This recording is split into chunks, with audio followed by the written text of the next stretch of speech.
Aucune trace ne lui résiste. Florian reste concentré lorsqu'il est en rendez-vous.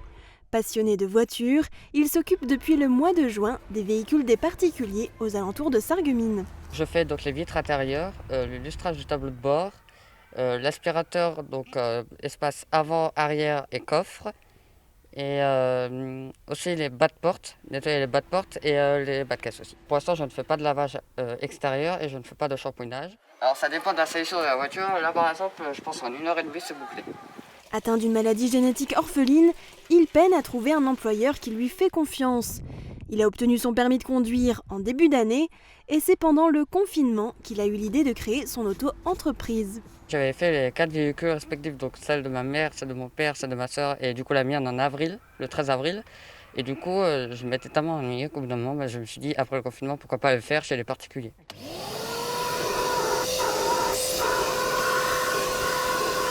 Ses parents l'ont tout de suite épaulé dans ses démarches pour lancer sa petite entreprise.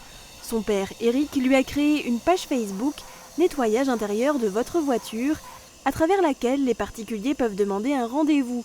Depuis l'été, Florian ne s'arrête pas, il effectue des lavages du lundi au samedi. Avec mon épouse, effectivement, on est très fiers, puisqu'effectivement, comme vous le disiez à l'instant, à 18 ans, avoir déjà sa propre entreprise et être autonome, et vu les circonstances de trouver du travail, écoutez, on trouve ça formidable. Florian se déplace avec son matériel et ses produits. Les particuliers doivent simplement lui donner accès à un point d'eau et à l'électricité. Le jeune homme, très motivé, pense déjà à l'avenir. Il aimerait devenir préparateur de véhicules d'occasion dans une concession. Voilà, ça va vite sécher.